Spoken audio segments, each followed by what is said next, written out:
राजस्थान एक ऐसी धरती जहां रेत के समंदर में इतिहास दफन है, जहां हवाएं वीरों की तलवारों की खनक सुनाती हैं और जहां हर खंडहर अपने अंदर कोई न कोई रहस्य छुपाए बैठा है। ऐसा ही एक रहस्य समेटे हुए है कुलधरा गांव। आज जब आप जैसलमेर से करीब 18 किलोमीटर की दूरी पर इस गांव में कदम रखते हैं तो आपको चारों तरफ सिर्फ खंडहर दिखाई देंगे। टूटी हवेलियां, जर्जर दीवारें, बिखरे हुए पत्थर और सन्नाटा, मानो सदियों से किसी ने यहां कदम ही न रखा हो। लेकिन क्या आप यकीन करेंगे कि कभी यही गांव जीवन से भरा हुआ था? यहां हंसी खुशी गूंजती थी, मंदिरों की घंटियां बजती थीं और चौपालों में किस्से सुनाए जाते थे। करीब 700 साल पहले इस गांव को पालीवाल ब्राह्मणों ने बसाया था। पालीवाल लोग अपने हुनर के लिए जाने जाते थे। वे रेगिस्तान में पानी का प्रबंध करने में माहिर थे। उन्होंने ऐसे ऐसे तालाब और कुएं बनाए थे जिनसे सालों तक पानी की कमी महसूस नहीं होती थी। गांव समृद्ध था। चारों तरफ खेती होती थी। गेहूं, जौ और बाजरे की फसलें लहलहाती थी। मिट्टी के घरों के साथ साथ सुंदर हवेलियां भी थी जिनकी नक्काशी देखने लायक थी। सड़कें रौनक से भरी रहती थी। बच्चे खेलते थे, महिलाएं कुएं से पानी भरती थीं और पुरुष खेतों और व्यापार में लगे रहते थे। लेकिन कहते हैं, जहां खुशहाली होती है वहां किसी की बुरी नजर भी पड़ जाती है। उस समय जैसलमेर में एक क्रूर और लालची दीवान था, सलीम सिंह। सलीम सिंह अपनी हुकूमत के लिए बदनाम था। वो प्रजा से भारी कर वसूल करता और जो विरोध करता उसका जीना मुश्किल कर देता। एक दिन उसकी नजर गांव के मुखिया की बेटी पर पड़ी। वो लड़की अद्वितीय सुंदरता की प्रतीक थी। उसकी आंखें जैसे रेत के समंदर में चमकते दो मोती हों।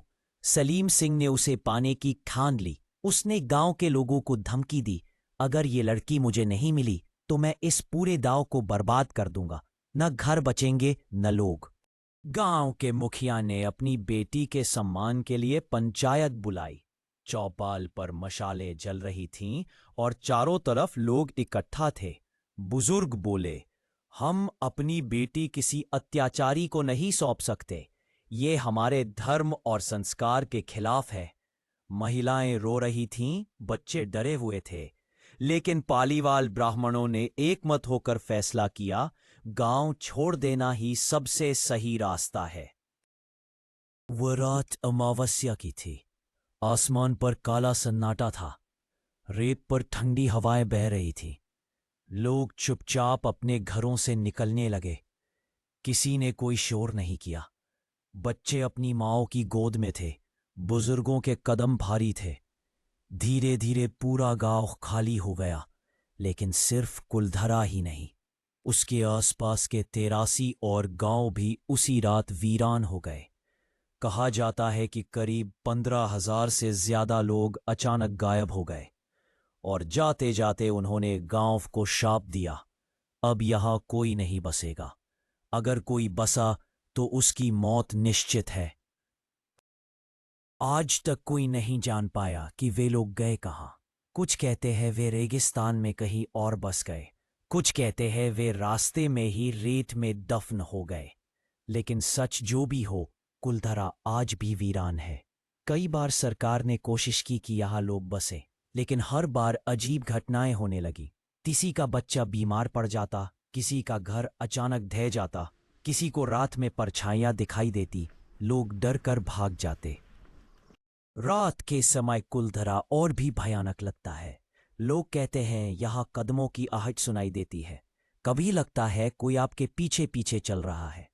हवेलियों से फुसफुसाहट की आवाज आती है और कई लोगों ने औरतों और बच्चों की परछाइयां भी देखी हैं।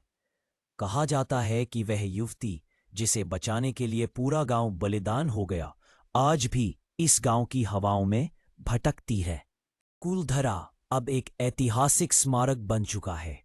दिन के समय यहां पर्यटक आते हैं, फोटो खींचते हैं, लेकिन राख होते ही यहां कदम रखने से लोग कतराते हैं। कुलधरा गांव हमें यह सिखाता है कि आत्मसम्मान और इज्जत जीवन से भी बड़ी चीज है और कभी कभी अन्याय के खिलाफ पूरा समाज एकजुट होकर खड़ा हो जाता है। आज कुलधरा की वीरान गलियां, टूटी हवेलियां और सन्नाटा सिर्फ एक रहस्य नहीं है, वे उस बलिदान की गवाही है जो एक गांव ने अपनी इज्जत बचाने के लिए दिया। कुलधरा गांव हमें यह सिखाता है कि आत्मसम्मान और इज्जत जीवन से भी बड़ी चीज है और कभी कभी अन्याय के खिलाफ पूरा समाज एकजुट होकर खड़ा हो जाता है। आज कुलधरा की वीरान गलियां, टूटी हवेलियां और सन्नाटा सिर्फ एक रहस्य नहीं है, वे उस बलिदान की गवाही है जो एक गांव ने अपनी इज्जत बचाने के लिए दिया।